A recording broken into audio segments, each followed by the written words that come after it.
इसके इसके रास्ते में रुकावट क्या है? करते हैं इमरान साहब। हाँ कर लें जी जी, अस्सलाम वालेकुम। वालेकुम अस्सलाम। मैं विश बात कर रही हूँ लाहौर से। जी फरमाइए। मेरा सवाल ये था कि तलाक के बाद जो हलाला का एक कंसेप्ट है, क्या ये इस्लाम में जायज़ है या नहीं, और अगर जायज़ है तो क्या कंडीशंस होती हैं इसकी? बहुत शुक्रिया आपका। जी साहिल साहब, तलाक के बाद हलाला का कॉन्सेप्ट किन कंडीशंस में जायज़ है या है भी या नहीं? देखें, एक आदमी से तलाक हो गई है औरत को, अब उस आदमी से आप अगली शादी जो आपकी उस औरत एज अ वुमन आपकी जो अगली शादी होनी है, ओके, वो उसके लिए कोई और आदमी जिसकी जैसे नॉर्मल सर्कमस्टेंसेस के अंदर आपकी किसी और आदमी से शादी होती है 99% ऑफ द टाइम, बिकॉज आप दोबारा से उस बंदे से शादी करनी होती है तो उसे तलाक क्यों लेते?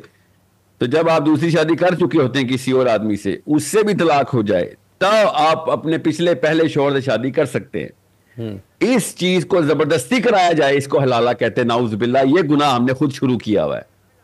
ठीक है, नियतन जब भी मैं नियतन की बात नहीं है बेटा, बात सुने गौर से। जो चीज अल्लाह ताला ने नेचुरल कोर्स में, मैं आप ज्यादा रॉकेट साइंस बनाऊंगा तो आप लोगों को नहीं समझना, पता नहीं क्या चीज है, कॉम्प्लिकेशन है। एक लड़की की आदमी से तलाक हुई है और उसकी अब अगली भी तो शादी करनी है उसने कहीं से, और अगर किसी और आदमी से उसने शादी कर ली तो वापस उस सेकंड शादी की तलाक के, नेचुरल तलाक के बाद, उसके बाद अब ये ऑप्शन होती है कि मैं अपने पहले शौहर से भी शादी कर सकती हूं, even though 90% of the time वो नहीं करती क्योंकि उसे तलाक ही लेती। मगर हम लोग क्या करते हैं पाकिस्तान में पिछली नस्लों ने, और ये फिर बात आएगी ना मौलवियों पे, इन्होंने क्या किया था, इन्होंने एक गेम बना दी थी कि चूंकि ये कंडीशन जरूरी है कि औरत किसी और आदमी से शादी करेगी अपने पिछले शौहर के बाद अगले शौहर से, और फिर वापस क्वालिफाई कर सकती है अपना पहला शौहर। तो अपने पहले शौहर वालों ने मौलवी साहब को किसी तरीके से कन्विंस किया, पता नहीं कैसे ये कहानी शुरू हुई होगी, सोचें कि एक फेक शादी कराई जाए और फिर उसके बाद वापस मैं क्वालिफाई कर लूंगा। जो भी वसाइल होंगे इनके, प्रॉपर्टी के, बच्चे पैदा हो गए होंगे या फिर प्यार मोहब्बत हो गया होगा, आई डोंट नो क्या वजह हो सकती है। अब अमूमी औरत से जब भी कहो ना कि भाई अपने पहले शौहर से दोबारा शादी नहीं हो सकती, तो आगे से कहती है मगर हलाला तो हराम है। वो हमें भी पता है हलाला हराम है, मगर हलाला के बगैर भी पहले शौहर से शादी करना हराम है ना। तो इसलिए ये बहुत ही एक छोटी सी खिचड़ी बनाई है पाकिस्तान के ये मौलवियों ने। इसलिए बहुत सिंपल सी बात है, आपने पहले एक आदमी से तलाक ले लिया है तो शाबाश, आप उसको अल्लाह हाफिज करें, किसी और आदमी से शादी करें, बस पहले आदमी का ना सोचें दोबारा। और अगर तो आपकी दूसरी तलाक हो गई है, जो भी 10 साल 50 साल 10 साल 6 महीने जो भी, तब कहीं जाके आप देख सकते हैं कि अच्छा अब मैं पहले शौहर से शादी कर सकती हूँ कि नहीं। दूसरे वाले शौहर से तो फिर शादी नहीं कर सकती आप, क्योंकि उससे तो अभी तलाक हुई है।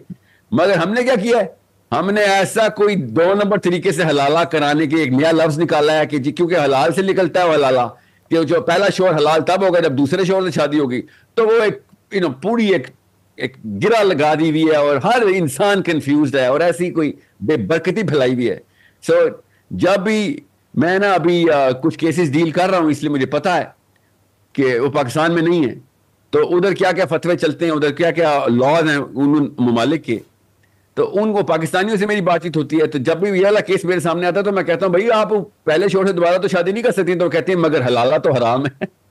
सो ये एक ऐसी गिराए उन्होंने खुद लगाई हुई है। बहुत सिंपल सी बात है, once you divorce a man you can not get married to the same man, sorry, कहानी खत्म। आप अगली शादी करें कोई और, जब अगली शादी करेंगे उसकी डिवोर्स होगी तब देखेंगे कि पहले शौहर के साथ क्या करना है। अच्छा साहिल साहब, ये जो इज़्ज़त शम्स कुव्विरत है, इसके रास्ते में फिर क्या डिस्क्लेमर दे दूं सर, ये डिस्क्लेमर दे दूं, जब आपने तलाक लेनी हो या शादी करनी हो, हलाला करना हो या ना करना हो, जो भी करना हो, ये किसी मुफ्ती साहब से पूछे। मैंने आपको एक कॉन्सेप्ट बताया है कि ये सोच गंदी कैसे की गई है हमारी नस्लों की। ठीक है, ये मेरा काम था ये बताना कि दिमाग तबाह कैसे करते हैं और कौन से इदारे हैं जो इसके अंदर लगे हुए हैं और पूरी तरीके से कार फरमा है। ठीक हो गया, कॉलर ऐड करते हैं। अस्सलाम वालेकुम।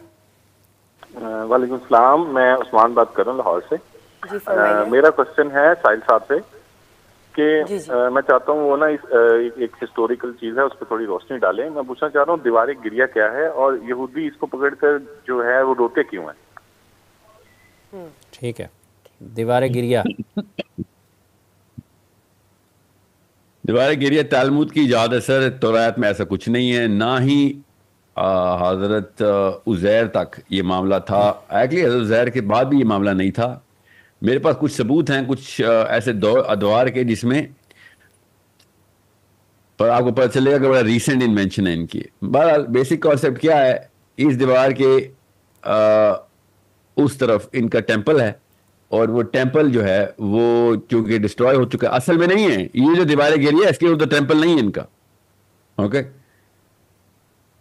आप अगर मस्जिद अक्सा को देखें और Temple Mount Dome of the Rock को देखें, डोम ऑफ द रॉक और मस्जिद अक्सा, और फिर आप दीवार गिरिया को देखें, तब आपको पता चलेगा कि मैं क्या कह रहा हूं कि जो असली टेंपल है वो ना मस्जिद अक्सा के नीचे है, ना वो डोम ऑफ द रॉक के नीचे है, वो इनके बीच में एक एलिवेशन के ऊपर है और वो होना भी जरूरी है। वो ग्रीन बड़ा उभरा हुआ एक एलिवेटेड स्पॉट है, वो असल में वो है। उसकी इंफ्रारेड की तस्वीरें भी है मेरे पास, लाइडार बोलते हैं, लाइडार की तस्वीरें भी है हमारे पास। मेरे पास मतलब ये नहीं कि किसी ने मुझे भेजी, इंटरनेट पे अवेलेबल है, आपको पता चल जाएगा कि टेंपल उधर है असल में, ना इधर मस्जिद अक्सा के नीचे है ना डोम ऑफ द रॉक के नीचे है। मगर आप दीवार गिरिया को देखेंगे तो आपको पता चलेगा कि दीवार गिरिया बनी थी क्योंकि हेरल्ड का टेंपल बनना था। हेरल्ड रोमन एम्परर था, हेरल्ड ने टेंपल बनाने के लिए बड़ा एक कंस्ट्रक्शन बेस बनाई थी, उसने काफी चीजें गिरा दी थी और तब से ही इनको ये समझ रहे हैं कि हमारा टेंपल इधर था, उसके गिरने के रोने में बस उसके गिरने का गिरिया कर रहे हैं बस। जी, एक और कॉलर है। असल में नहीं है उधर दीवार गिरिया, ना ही यहूदियों के कोई अकीदे में ऐसा कुछ है। अस्सलाम वालेकुम, ड्रॉप हो गए कॉल।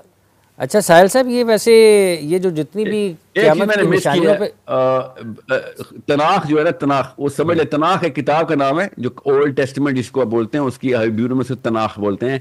तनाख में तौरात, नवीम और खितूम की 3 किताबें हैं, तौरात की 5 किताबें हैं, इसको असल में तौरा बोलते हैं। तनाख इन सारी किताबों को मिल के बनती है, ठीक है। तो जो खितूम की किताबें हैं उनमें से एक किताब में दीवार गिरिया है, तो अगर कोई पूछे ना कि साहिल मियां कह रहे हैं तौरात में नहीं है, तो वो तौरात में नहीं, तनाख में है दीवार गिरिया, तौरात में नहीं है। तौरात 5 किताबों का नाम है, ठीक है। तो आपको पता होना चाहिए कि आपने एज ए मुस्लिम देखना कैसे है इन सारे मामले को। दीवार गिरिया के ऊपर वैसे आपको बता दूं बुक्स मिल जाएंगी आपको, मगर आपको ये जो मैं ज्योग्राफी बता रहा हूँ ये मुस्लिम एंगल से बता रहा हूँ, और मैं यहूदियों के नाम भी बता दूंगा आपको किसी दिन प्रोग्राम में, जिन्होंने ये वाली बात कंफर्म करके बता दी हुई है कि जी हाँ टेंपल कहीं और है। और सोने पे सुहागा, मेरे पास हदीस भी है कि जहां पे गीहॉर्न स्प्रिंग होनी है वहीं पे हज़रत सुलेमान का टेंपल होना जरूरी है, क्योंकि उन्होंने असाम मार के गीहॉर्न स्प्रिंग्स जो है ना वो जारी की थी। सो जब हमें इस बात का पता है तो फिर तो मुसलमानों का एंगल ज्यादा जरूरी और स्ट्रॉन्ग बन जाता है। तो मैं तो मुसलमान हूं, मेरे नबी सल्लल्लाहु अलैहि वसल्लम ने बता दिया किधर है वो चश्मा, और ये हमें भी पता है कि यहूदी मानते हैं कि चश्मा टेंपल के अंदर होना जरूरी है। तो ना मस्जिद अक्सा के नीचे चश्मा है, ना डोम ऑफ द रॉक के नीचे चश्मा है।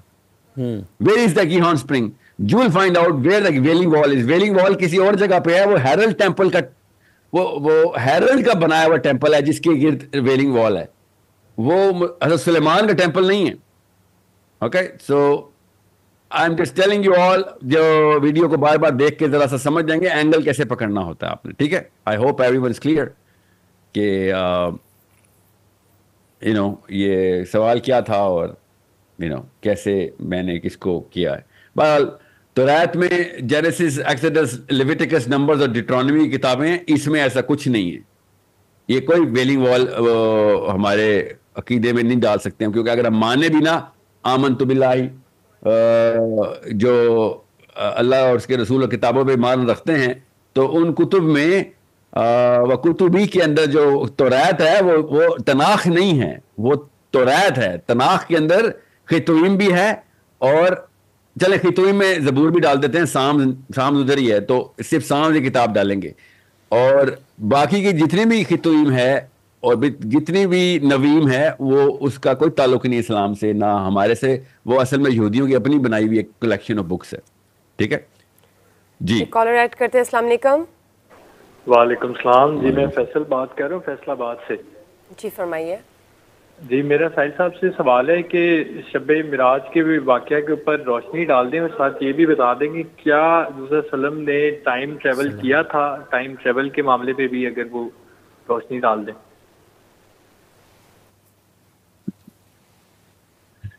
नबी इस्लाम ने मिराज पे टाइम ट्रेवल क्यों नहीं किया?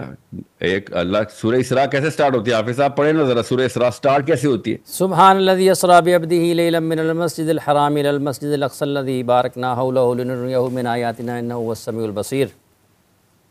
तो अगर ये आयातिना ना होती, इसका ये क्या आयातिना, ये क्या निशानियां अल्लाह ने बताई हैं कि भाई आम सा वाकया नहीं हुआ, ये बहुत बड़ी निशानी है। यहाँ पे आयत का मतलब अल्लाह की निशानी है कि अल्लाह ने ऐसा वाकया करके दिखाया है जो तुम अमूमी तौर पे नहीं देख सकते हो। एक दूसरा, वो क्या निशानी ऊपर दिखाया अल्लाह ने कि वो लैल, अल्लाह ने यहाँ पे बताया कि रात के एक पहर में मस्जिद अक्सा से आप मस्जिद हराम जाके दिखाएं, कोई जा सकता है?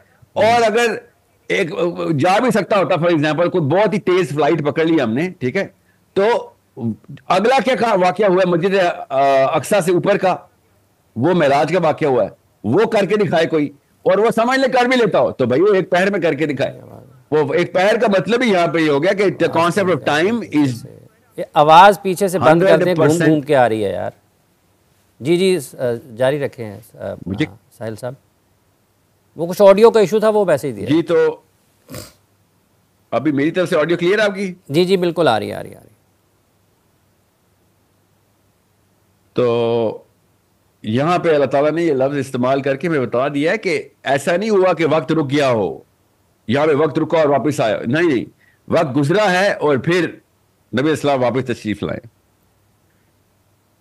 ठीक है, लेकिन साहिल साहब ये जो फिर जो जन्नत और दोज़ख के मामलात हैं, जिस तरीके से उस हवाले से हदीस मिलती हैं कि उस सफ़र में नबी करीम सल्लल्लाहु अलैहि वसल्लम को जन्नत के लोगों के बारे में भी और दोज़ख के लोगों के बारे में भी बताया गया, तो अभी तो क़यामत आनी है, तो ये तो उसके बाद के क़यामत के बाद जन्नत और दोज़ख का एक हैसियत नज़र आएगी ना, कि उस वक्त लोग, जन्नत के लोग जो हैं वो जन्नत में चले जाएंगे, जहन्नम वाले जहन्नम में होंगे। तो अल्लाह को तो पता है ना, अल्लाह तो वक्त से आज़ाद है। नबी इस्लाम भी वक्त से आज़ाद हुए ना मेराज पे जाके। आप सोचें ना ज़रा, नबी इस्लाम ने तो सूरज ग्रहण की नमाज के वक्त ही बता दिया था, मैंने देख लिया है कि उमर बिन लुही खुजाई जो है अपनी आते ज़मीन से उठा के पेट में वापस डाल रहा, किधर? दोज़ख के अंदर। नबी इस्लाम को उस वक्त दिखाया गया ना, एक नबी इस्लाम के सामने वो नज़ारा लाया गया जब सूरज ग्रहण हो रहा था, पता है ना आपको हदीस का। तो उमर बिन लुही खुजाई तो कब्र में बैठा हुआ है according to our time line, वो दोज़ख में कैसे पहुंच गया? नबी साहब ने कैसे देख लिया? फिर मेराज के अंदर दोज़खियों को नबी इस्लाम ने देखा, जन्नतियों को देखा, सजाएं होती भी देखी दोज़खियों को। पूछा जिब्राइल अमीन ने कितनी सजाओं का बताया, कितने लोगों का बताया, बिल्कुल बताया। फिर जन्नतियों को देखा नबी इस्लाम ने, हर तरह का मामला अल्लाह ताला ने निशानियां दिखाई जो यहाँ पे अल्लाह ताला इस सूरत के शुरू में बता रहे हैं। तो वो कौन लोग थे जिनको देखा हाफिज साहब? वो इंसान ही थे ना। वो असल में भी पैदा होके मर के दोज़ख में गए हुए इंसान थे, तो वो कैसे जन्नत में चले गए? वो ऐसे जन्नत में चले गए। जो कुछ भी होना है, ये वक्त, जो हम जिस वक्त से गुजर रहे हैं उस वक्त की हम मफलूज हैं, हम मफलूज हैं उस वक्त के अंदर। नबी इस्लाम को वक्त से बाहर लेके जाके अल्लाह ताला ने वो सारा वाकया दिखाया जो एंड में ऐसे होना है ये सारा।